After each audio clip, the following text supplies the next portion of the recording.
그때 제가 뭐 21살이나 22살이나 이랬던 것 같아요. 네 나이에 벼가 여름에 고개를 빳빳하게 들어서 태양을 봐야지 여름에 고개 숙이는 벼는 열매를 못 맺는다는 거예요. 그렇지. 평가서에 담기지 않는 가치들이 있다. 혹시나 지금 I'm not good enough 라는 생각으로 괴로워하는 사람이 있다면 그렇지 않다. 우리 모두 소중한 존재다.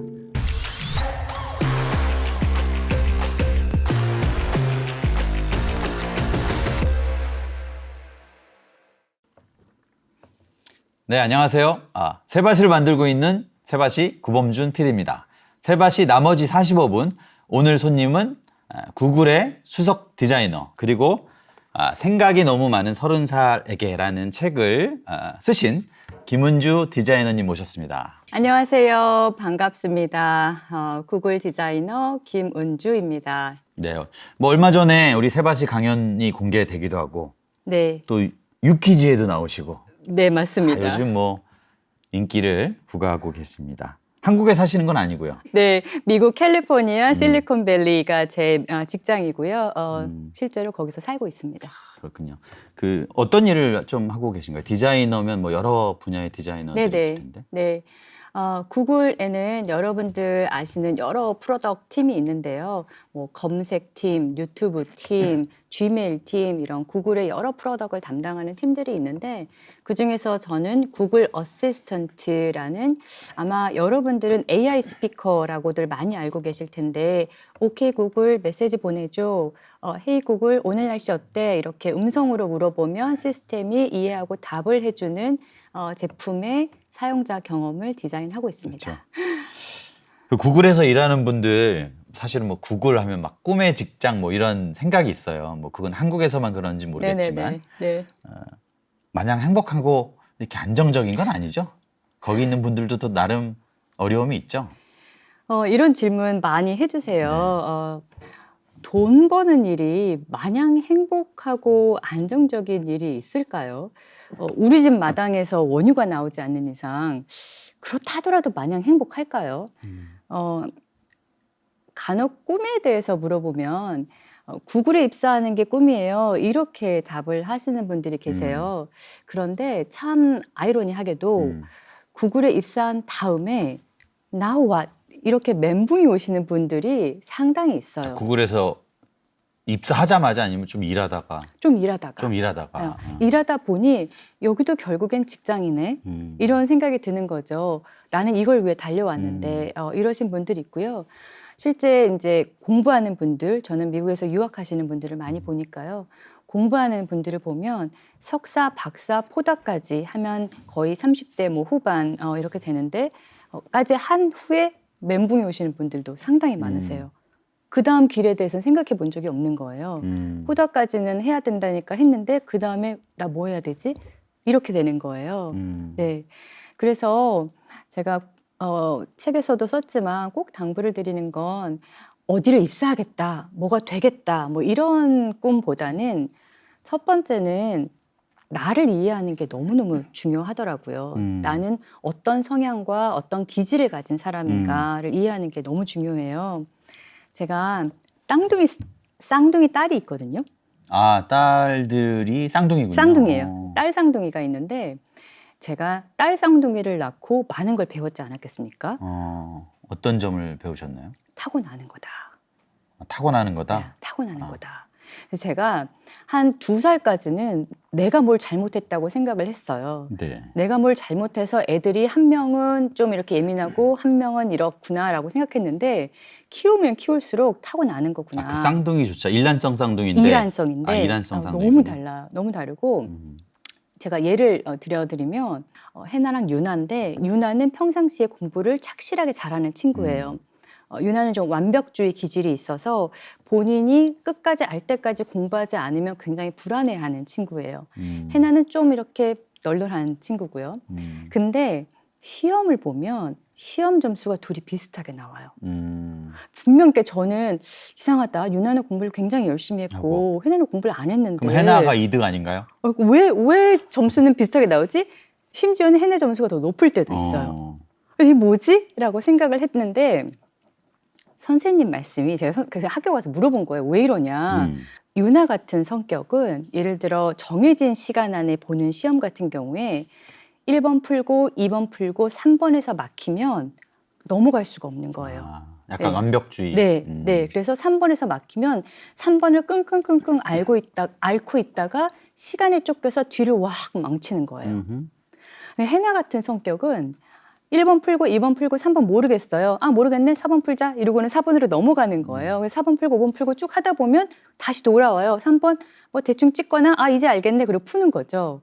그러니까 본인이 어떤 성향과 기질을 갖고 있는 사람인지를 이해하는 게 굉장히 중요한 일이더라고요. 그거는 이제 전략의 문제군요. 삶의 전략. 그게 나를 삶의 이해하는 건 전략의 그렇죠. 기본이죠. 네, 네, 네. 나를 이해한 다음엔 나는 무엇을 위해 살고 싶은지에 대한 어떤 가치를 이루고 싶은지에 대한 인생 미션을 하나씩 만드시면 굉장히 도움이 많이 돼요. 내가 내 인생에서 어떤 걸 가장 중요하게 생각하고 네. 이루고 싶으냐. 네. 그걸 우리가 가치라고 부른다면 네. 그 가치를 네. 찾아야 된다. 그렇죠. 그렇죠. 그렇죠. 그런 인생의 가치가 정해졌다면 그 가치를 실현하는 방법을 분산시키셔야 돼요. 방법을 분산해요? 네. 집중하는 게 아니라? 네. 무슨 뜻인가요? 계란을 한 바구니에 담지 말라고 투자. 하잖아요. 그렇죠. 투자할 분산 때. 투자. 네. 분산 투자를 해야 되는데 우리는 어떤 나의 꿈을 한 직업에서 실현해야 된다는 생각들이 굉장히 커요. 그래서 구글에 입사하는 게 꿈이에요. 이렇게 말하는 분들은 구글에 입사한 다음에는 이제부터는 어디로 가지? 이런 멘붕이 오시고 구글에 입사가 못 되면 인생에 실패했다는 굉장히 큰 좌절감을 될 때까지 느끼세요. 계속하지. 재수하고 막 그렇죠, 삼수하고. 그렇죠, 그렇죠. 그래서 그렇게 내 인생의 꿈을 실현하는 방법을 한 바구니에 올인하시면 그게 잘 안 되면 계속 불안한 거예요. 계속 좌절감을 느끼고. 그래서 분산하셔야 된다. 분산하라. 네. 그러면은 그 분산을 해도 어떤 하나의 원칙, 뭐 하나의 문장 네. 이런 게 있어야 되는 네, 건데. 네, 그렇죠. 그럼 우리 그렇죠. 디자이너님은 어떤 네, 문장입니까? 네. 저는 사실 디자이너이지만 디자이너는 제 꿈이 아니고요. 제 꿈은 세상을 아름답게 만드는 일을 하는 사람이 되겠다.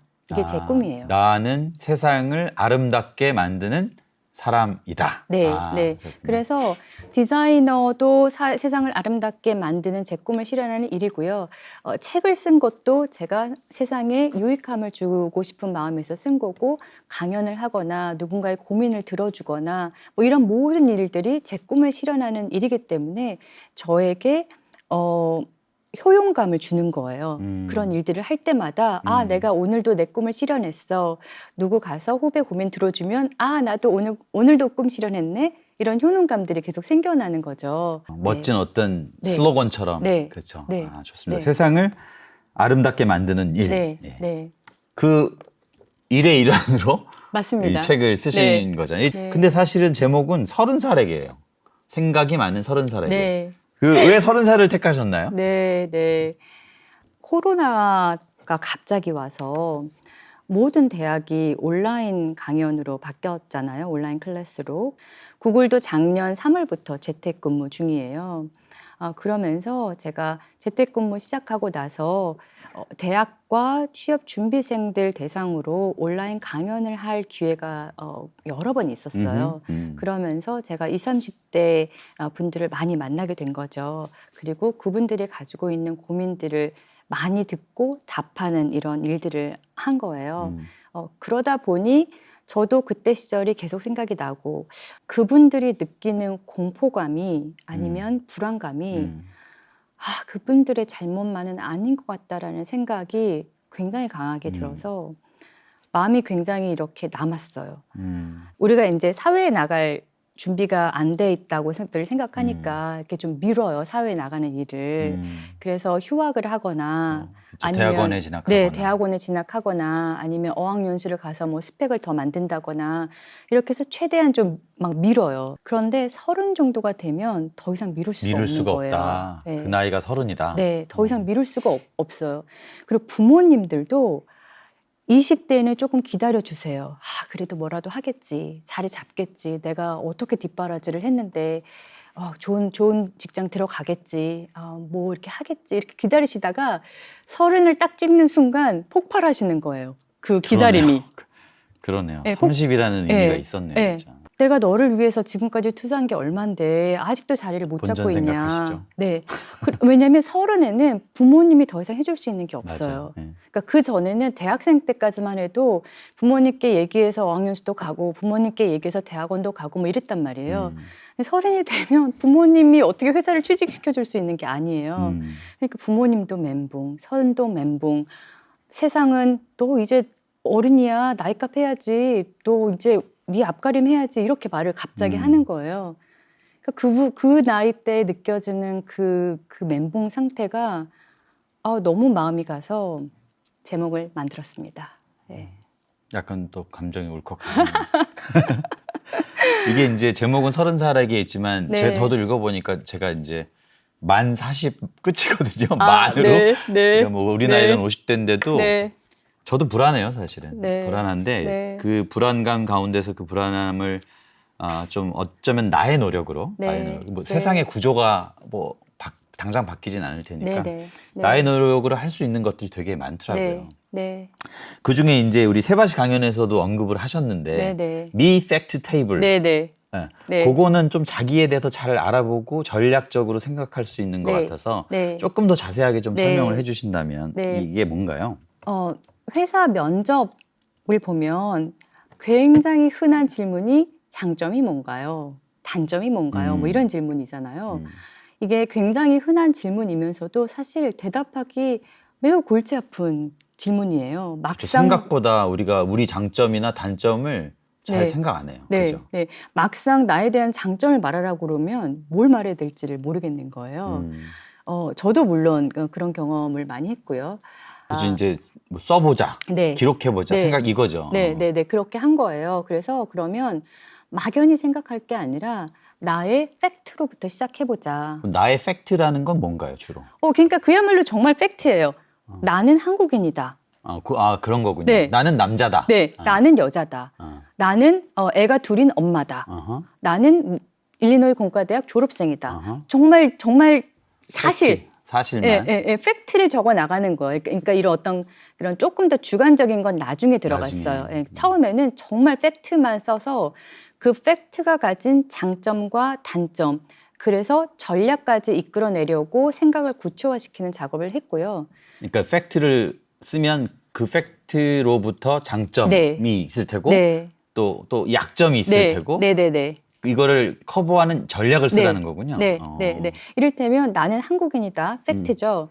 장점은 그러니까 나는 한국인 혹은 아시아 시장의 시각과 경험을 가지고 있다. 이거는 굉장히 큰 장점이거든요. 그러니까 미국사에서 봤을 때는 그쵸. 한국 시장의 이해가 높다. 그렇죠, 그렇죠.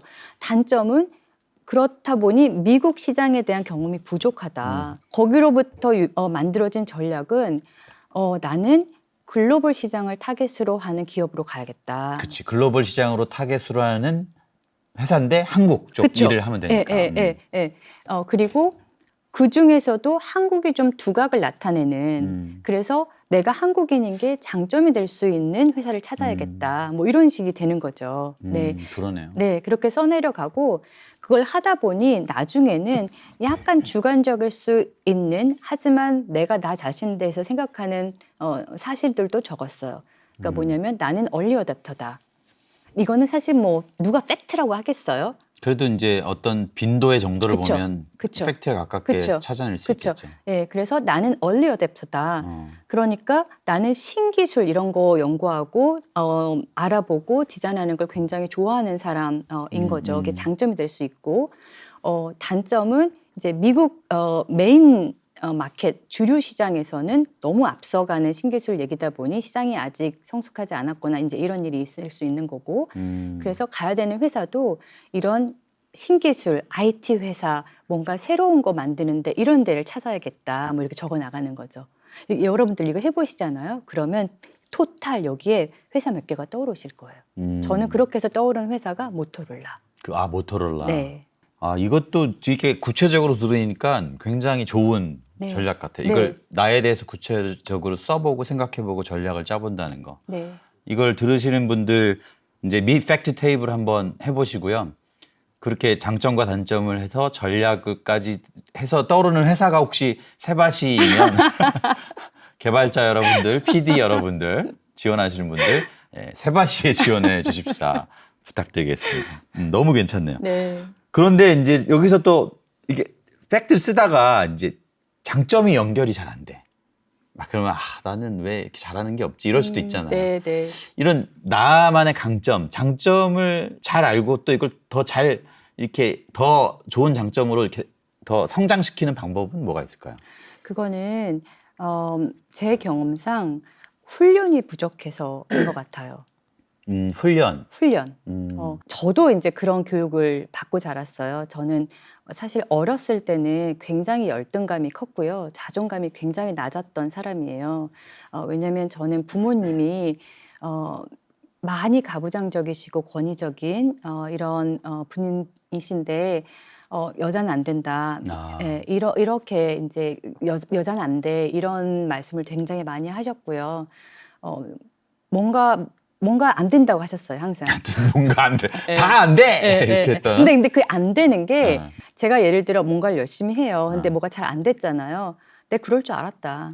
그런 약간 정말 네. 부정적인 네, 어떤. 네, 내가 그럴 줄 알았다. 원래 여자들은 안 되는 거야. 뭐 내가 아니라 내가 어떻게 할 수 없는 거잖아, 여자라는 건. 난 여자로 태어났는데 근데 아무리 노력해도 여자라서 안 되는 거야. 이 말을 들으면 너무 열등감의 뿌리가 깊어지는 깊어지고 거예요. 내가 바꿀 수 없는 것이. 그렇죠. 내가 어쩔 수 없나 뭐 어쩌라고 내가 뭐 성을 바꿔 뭐 이렇게 되는 거죠. 그리고 저뿐만 아니라 아마도 많은 분들이 주변에서 이런 얘기들을 정말 끊임없이 들을 거예요. 우리는 굉장한 경쟁 사회에 살고 있기 때문에 부족해 더해 이런 얘기들을 많이 들으면서 지내잖아요. 그렇다 보니 나는 부족해라는 생각을 기본적으로 깔고 있고요. 문화가 우리는 겸손을 겸손. 강조하는 문화이기 때문에 내가 뭔가를 잘해라고 말하면 안 좋은 것이라는 교육을 받고 자랐잖아요. 제가 20대 초반에 대학생 때죠. 이 부분에 대해서 이제 열등감을 어느 정도 이제 극복을 했어요. 열등감을 극복을 해서 내가 잘하는 거를 손들고 말을 하고 싶은데 이게 잘 안 되는 거예요. 훈련이 안 돼 있다 보니. 그래서 제가 이 얘기를 제가 아는 선배한테 얘기를 했더니 그 선배가 저한테 해준 얘기가 저한테 지금까지도 지침인데요. 네 나이에 그러니까 그때 저희가 뭐 21살이나 22살이나 이랬던 것 같아요. 네 나이에 그러니까 이런 거 벼 있죠. 벼가 여름에 고개를 빳빳하게 들어서 태양을 봐야지 여름에 고개 숙이는 벼는 열매를 못 맺는다는 거예요. 그렇지. 예. 그래서 네 나이는 지금 고개를 빳빳이 들고 햇빛을 향해 내세워야 되는 때다. 네가 겸손해야 되는 때는 나중에 겸손하는 거고 네가 뭔가 많이 가졌을 때 너 쥐뿔도 없으면서 아무것도 가진 것도 없는데 뭘 겸손하냐. 지금 겸손하면 꽃도 못 피고 열매도 못 피고 죽어버린다. 그러니까 너는 지금 겸손할 때가 아니라 너를 드러낼 때다라는 얘기를 해줬어요. 저는 그 얘기가 제 인생에 굉장히 큰 지침이 됐거든요. 그래서 여러분들도 훈련을 좀 하시는 게 필요해요. 제가 추천드리는 방법은 감사 노트. 제가 책에도 썼는데 매일매일 감사 노트 혹은 내가 잘하는 거, 나 오늘 이거 잘한 것 같아 이런 거를 3개씩만 써보세요. 네. 여러분들 정말 이거 기적 같은 일인데요. 딱 100일만 해보세요. 100일. 그거 3개 쓰는 거 시간 오래 안 걸리거든요. 채 30분도 안 걸려요. 딱 100일만 해보세요. 그리고 어떤 변화가 생기는지를 한번 보세요. 그거 네. 해보시면 진짜 좋겠네요. 네. 근데 난 그런 생각이 드네요. 그러니까 내가 잘한 거 3가지 쓰는 거잖아요. 네. 그거 쓰기 위해서도 잘한 걸 하려고 그러겠어. 그러니까 이게 어떤 매직이 일어나냐면요. 처음에는 진짜 아무 생각이 안 나요. 생각이 안 나겠지. 네, 아무 생각이 안 나요. 그래서 못 쓰지 막 이러다가 그걸 이제 며칠 하고 나면 그 하루에 어떤 일이 있을 때 그 생각이 나 오늘 저녁에 이거 써야겠다라고 해서 그 순간순간을 기억하려고 해요. 그 순간순간을 리뷰하는구나. 네. 다니엘 캐니먼이라는 굉장히 유명한 인지 심리학자 분이 계세요. 제가 굉장히 존경하는 분인데 이분이 어떤 얘기를 하냐면 행복은 경험의 축적이 아니라 음흠. 그러니까 우리가 행복한 경험을 많이 했다고 그 행복이 높아지는 게 아니라 기억의 소산물이라는 거예요. 무엇을 기억하느냐가 그 사람이 행복한지 안 행복한지를 만든다는 거예요.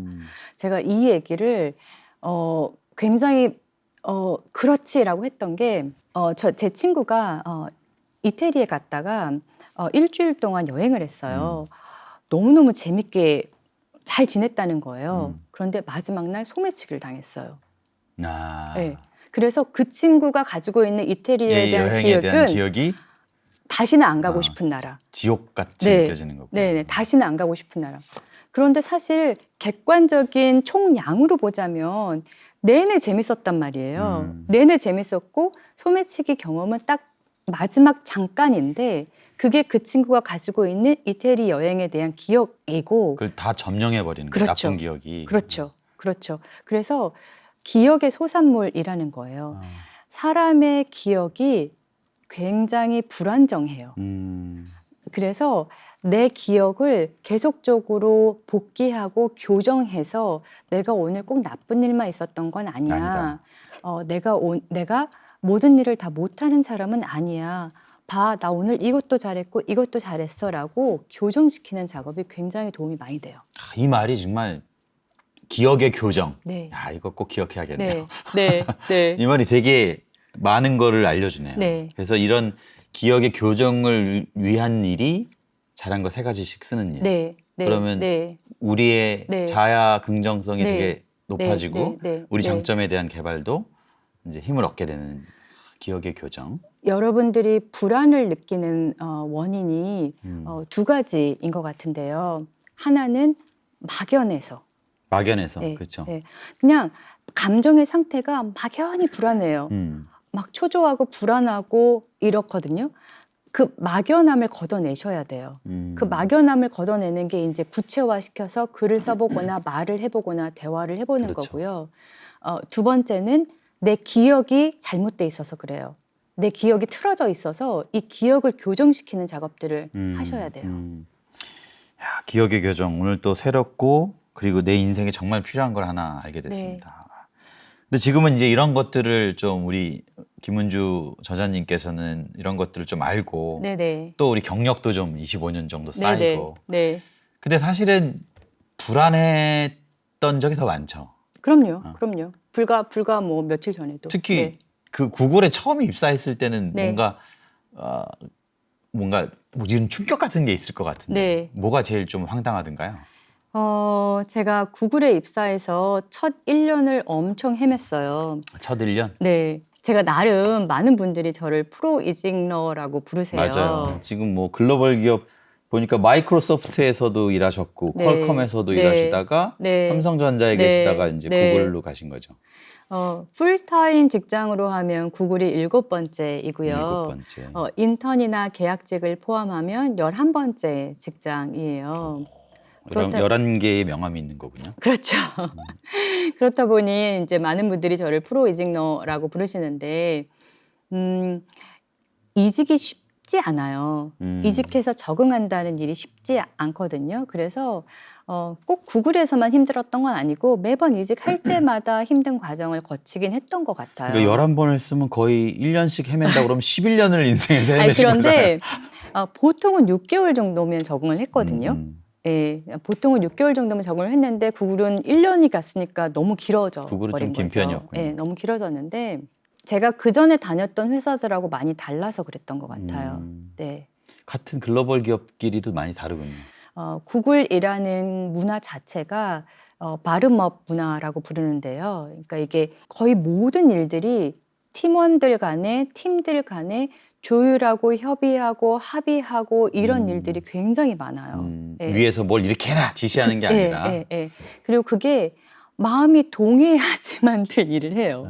그렇죠. 그게 잘 이해가 안 되는 거예요. 회사에서 월급을 받고 있으니까 일이 돌아가려면 각 팀마다 R&R이라는 게 역할 분담이라는 게 있어서 우리 팀은 우리 팀이 할 일, 저 팀은 저 팀이 할 일 이렇게 일을 해야 돌아갈 것 같은데 아니 우리 팀이 해야 되는 일인데 저 팀에서 하고 있고 저 팀에서 해야 되는 일을 우리 팀이 막 하고 있고 막 이러는 거예요.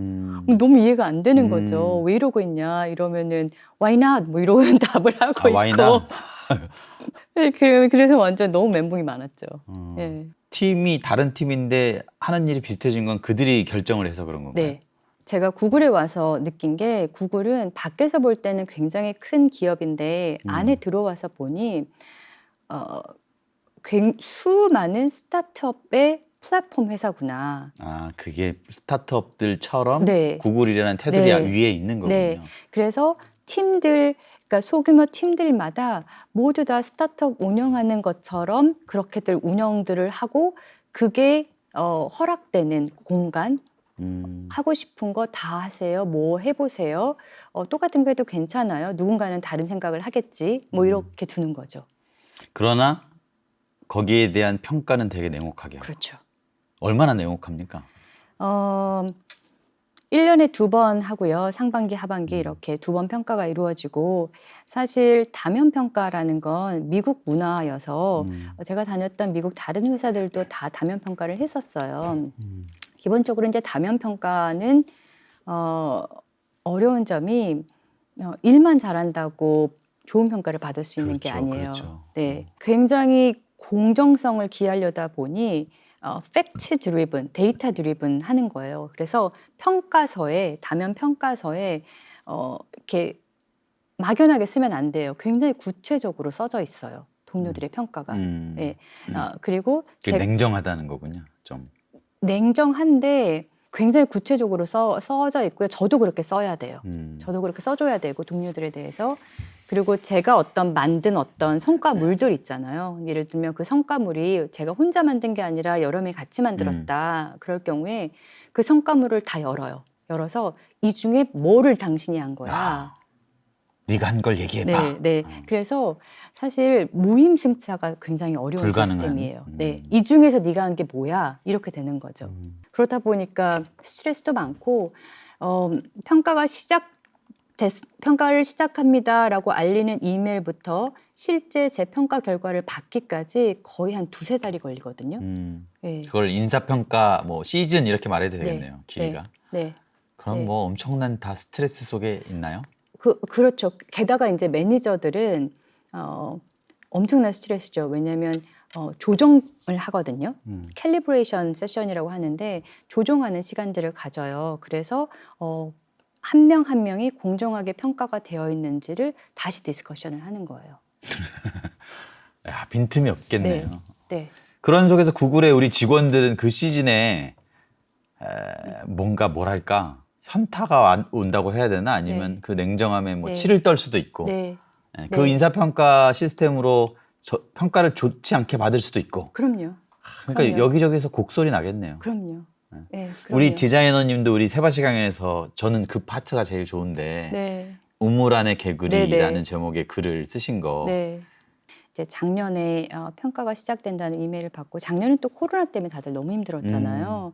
다들 이제 코로나 블루라고 하죠. 이제 구글 직원들도 코로나 블루 때문에 괴로워하는 분들도 있고 실질적으로 타격을 받아서 뭐 가족들을 케어해야 된다거나 이런 사람들도 많이 있었단 말이에요. 저희가 3월부터 재테크에 들어갔어요. 그래서 상반기 평가를 마무리를 못하고 재테크를 시작했어요. 그래서 사람들이 그렇지 않아도 스트레스인데 평가 때문에 스트레스를 더하지 말자라고 해서 상반기 평가가 취소가 됐어요. 네. 그리고 이제 하반기에 1년을 통틀어서 하겠다 이렇게 된 거죠. 그러니까 스트레스가 더 증폭을 한 거예요. 1년에 대한 걸 평가를 받아야 되니까요. 그래서 더더군다나 이제 그런 이메일을 보낸 거예요. 제가 평가가 시작된다는 이메일을 받고 제 1년 그 첫 1년이 확 이렇게 떠오르면서 뭐라도 해야겠다는 마음이 지금은 어디서 그런 용기가 나는지 모르겠는데. 그러니까 이걸 동료들과 함께 네. 동료들에게 내 이 마음을 전하고 싶다. 네. 그때는 이게 용감한 일이라는 생각도 못했고요. 그냥 너무 간절했어요. 그 글의 제목이 Are you happy living as yourself? 이게 이제 영문 제목이었고요. 평가서에 다 담기지 못하는 일들이 사실 많아요. 그렇겠죠. 당연히 그렇겠죠. 네. 실적으로 수치화해서 표현할 수 없는 부분이 많죠. 많은 노력들을 해요. 그리고 많은 수많은 사실 우리가 창의적인 일을 창조물을 만들어내려면 수많은 고민들을 하는데 사실 그 고민들의 결과로 하나 둘씩 터지는 거란 말이에요. 근데 내가 고민했다라는 걸 평가서에 어떻게 담아요? 뭘로 증명해? 증명하라는데 미치고 팔짝 뛰는 거죠. 증명하라고 계속 그렇게 욕 나오지. 계속 그러니까 증명해, 뭘 증명해, 뭐 이렇게 되는 거죠. 그러니까 그래서 정말 그 얘기를 쓴 거예요. 평가서에 담기지 않는 가치들이 있다. 우리는 사람이다. 우리가 사람이라는 거를 잊지 않았으면 좋겠다. 혹시나 지금 I'm not good enough라는 생각으로 괴로워하는 사람이 있다면 그렇지 않다. 우리 모두 소중한 존재다. 사실 제가 하고 싶었던 말은 회사 그까짓 것 뭐 이런 얘기를 하고 싶었지만 이렇게 써서 이제 제 우물안 개구리 얘기를 보낸 거고요. 우물안 개구리라는 글 자체는 사실은 그 글을 썼던 건 사실 굉장히 예전이에요. 제가 미국에서 이제 영어를 하나도 못하는 상태로 저는 27살에 미국을 가게 됐고 처음 한 10년을 살면서 뭐 온갖 자괴감, 내가 무슨 부귀영화를 누리려고 여기 와 있나 뭐 이런 자존감 무너지고 이런 시간을 거치면서 저의 농축된 고민의 결과로 나온 글이고요. 그러면서 이제 제가 깨달았던 우물안 개구리가 문제가 아니라 나는 왜 이렇게 내가 우물에 있나 바다에 있나 막 이런 고민을 하고 있었을까. 우물안 개구리가 문제가 아니라 우물 안에서 불행하게 사는 게 문제다. 우물 안에서 개구리로 행복하게 살면 된다. 개구리가 어때서 난 개구리로 태어났는데 내가 개구리인데 내가 무슨 바다 개구리 세상에 바다 개구리 같은 건 없어요. 바다 개구리가 되려고 하거나 바다 개구리가 된 척 하려니까 제가 너무 힘들었던 거고 내가 개구리다라는 걸 인정하는 순간 그래 나는 개구리인데 당신은 고래야. 나는 개구리인데 너는 새우구나. 나는 개구리인데 넌 해마네. 이러면서 서로 친구가 될 수 있는 거죠. 네, 그래서 그런 얘기를 써서 보냈던 거고요. 깜짝 놀랐죠. 보내자마자. 받은 그 우리 구글의 수많은 디자이너들이 어떤 답을? 보내자마자 정말 순식간에 개굴 하면서 개구리 커밍아웃들을 하기 시작하고요. 저마다. 네. 그러니까 나도 개구리였다. 나도 개구리다. 나도 개구리다. 라고 이제 회신들을 주셨고 많은 분들이 이제 개인적으로 전체 다 회신 안 하시고 개인적으로 보내면서 본인 개인 스토리들을 막 또 써서 보내시는 거예요. 내가 이만저만해서 이런 어려움이 있었는데 너의 글을 읽고 너무 위로가 됐다. 고맙다. 이제 이런 이제 이메일도 주시고 또 제가 보낸 이메일은 사실 구글 디자이너 그룹한테 보낸 건데 그걸 또 막 재전송을 해서 자기가 속한 다른 그룹들한테 그룹에. 이렇게 막 퍼뜨리고 이런 그러니까 일이 사실은 있었죠. 구글 전체 회자되는 네. 이메일이 된 네, 거군요. 네, 그렇습니다. 감동적이야. 너 진짜 눈물 날 것 같아 그 얘기들은. 저 그걸 누가 얘기할 시키지도 때마다. 않은데 그죠? 네. 그 인사평가의 네. 평가서를 네. 내가 네. 받으면서 네. 내 안엔 더 귀한 가치가 있어. 이렇게. 네. 그래서 제가 그 이후로도 개구리 캠페인을 하는 중입니다. 개구리 캠페인은 뭔가요? 네, 개구리 캠페인을 어떻게 하는 건가요? 네, 개구리 캠페인을 하는데 제가 올해 평가에서도 한 게 개구리들 좀 모이세요. 한 거예요. 개구리들 좀 모이세요. 왜냐면 제가 이제 개구리가 많다는 걸 알게 됐잖아요. 그래서 개구리들 좀 모이세요 해서 이제 세션을 하나 만들어서 얘기를 같이 했어요. 그래서 저처럼 그 레바논에서 온 친구, 대만에서 온 친구 이렇게 같이 세션을 만들어서 좀 내성적인 성격을 가지고 있어서 이렇게 막 자기 어필하는 거 어려워하는 직원들 아니면 외국에서 지내다 와서 미국의 이런 문화에 익숙하지 않은 직원들 뭐 이런 직원들 오세요라고 초청을 해서 이제 오픈톡을 진행을 했죠. 네. 이런 건 정말 좋은 것 같아요. 구글에서는 되게 유명한 분이시겠네요? 글쎄요. 워낙 큰 회사니까 워낙 직원들이 많으니까. 그래도 보니까 책을 보니까 올해의 디자이너 상도 받으시고. 2020년 작년. 네. 그렇죠. 작년에. 네. 제가 책에 굉장히 많은 내용을 담았음에도 유난히 우물안 개구리 이야기를 기억을 하세요. 네. 그렇죠. 우물 아니면 어떠냐. 네. 네. 그 안에서 불행한 게 문제지. 네. 행복하게 네. 살자. 네. 이거죠. 이 일자라는 사람이 되기 위해 가장 중요한 게 있다면 그게 무엇인지 한번 말씀해 주세요. 일 잘하는 사람이 되기 위해 가장 중요한 건 내면의 힘을 키우는 것 같아요. 일하는 그 사람의 내면. 네, 네. 그러니까 일이라는 건 좀 약간 스킬적인 부분이어서 스킬은 계속적으로 연마하고 연습하고 키워나가면 돼요. 일을 잘하기 위해서는 우리가 건물, 집을 지을 때 기초공사가 중요하다고 하잖아요. 그렇죠. 구덩이를 잘 네, 파야죠. 근데 기초공사는 이렇게 땅을 먼저 파는 건데 땅을 파는 이유는 뭐냐면요. 외부에서 압력이 들어왔을 때 그 건물이 외부의 압력을 지하로 땅 속으로 내려보내서 그 압력이 균질하게 퍼져서 건물이 흔들리지 않도록 만드는 거거든요. 이 구덩이를 판다는 단순한 표현이 원래 이런 과학적인 네. 게 있었군요. 네네네네. 그래서 땅에 그 외부의 압력이 균질하게 퍼져서 그 압력을 약화시켜야 돼요. 그래야 건물이 틀어지거나 금이 가거나 이러지를 않는 거거든요. 내면의 힘도 마찬가지인 것 같아요.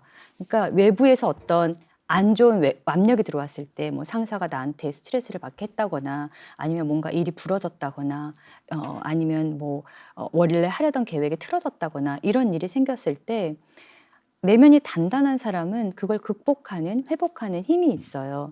그래서 예를 들어 열등감이 찾아오면 자존감으로 빨리 이렇게 외부의 충격을 완화시키고 예를 들어 내가 불안하다 이런 마음이 들어오면 내가 가지고 있는 동료의, 가족의 이런 걸로 빨리 그 불안함을 완화시키고 내면이 이렇게 외부에서 들어오는 것들을 완화시킬 수 있어야 되는데 그 내면의 힘이 부족하면 외부에서 조금만 이상한 얘기 들어도 난 안 되나 봐. 이렇게 돼버리니까 일이고 뭐고 일은 둘째치고 자기의 마음이 무너져 버리니까 더 나아가기가 되게 힘들어들 하시더라고요. 마음의 기초 공사를 잘해야 되는군요. 네, 네, 마음의 구덩이를 깊게 파라. 네, 네. 구덩이를 한쪽만 깊게 파시면 안 되고요. 넓게 넓게. 넓게 균질하게 파셔야 돼요. 우리가 뭐 많은 얘기를 나눴지만 마지막으로 그래도 이런 생각하는 분들 많아요. 나는 왜 안 되지? 난 일이 왜 이렇게 안 되지? 나는 왜 이렇게 안 풀리지? 왜 내 상황은 이렇게 답답하지? 이런 분들 많아요. 스트레스 받으면서 불안해하면서. 이런 사람들에게 마지막으로 미국으로 떠나시기 전에 어떤 말 해주시겠습니까? 스트레스를 구체화하셔야 해요. 스트레스를 구체화하라. 네, 난 왜 안 되지? 난 왜 안 되지?라고 생각하지 마시고요. 내가 뭐 때문에 불안한지, 무슨 일이 정말 안 되고 있는 건지를 좀 구체화 시켜 보시고요. 내 스트레스를 이렇게 잘 들여다보시면요. 우리가 불필요한 스트레스를 굉장히 많이 받고 살고 있어요. 그래서 스트레스를 좀 차단하셔야 돼요. 스트레스 적어보잖아요. 내가 왜 이런 걸로 스트레스를 받고 있지? 내가 어떻게 할 수 없는 일인데. 그리고 제가 말씀드린 것처럼 내가 잘하는 일, 감사한 일 이런 것들을 좀 적어서 다시 한번 기억 교정하는 일을 계속적으로 훈련을 하셔야 돼요. 그렇죠. 기억 교정. 오늘 정말 다른 건 다 까먹어도 기억 교정에 관해서는 꼭 기억하겠습니다. 네. 여러분도 꼭 그렇게 네. 해주시고요. 네. 오늘 긴 시간 동안 멀리 미국에서 오신 우리 김은주 구글 수석 디자이너님께 감사드리고요. 너무 오늘 좋은 시간이었던 것 같아요. 네. 저도 네, 저도 재밌었어요. 저도 50살이지만 많이 배웠어요. 네. 그래서 네. 여러분들 나이 상관없습니다. 생각이 너무 많은 30살에게 이 책 꼭 선물 못 받으셨다고 아쉬워하지 마시고 서점 가서 사시면 됩니다. 네. 이제 김은주 디자이너를 집으로 떠나보낼 시간입니다. 네, 네, 전 멀리 미국으로 다시 가서 여러분들 만나 뵐게요. 오늘 너무 감사하고요. 여러분 세바시 나머지 45분 김은주 구글 수석 디자이너 편 함께해 주셔서 감사합니다. 다음 시간에 뵙겠습니다. 감사합니다.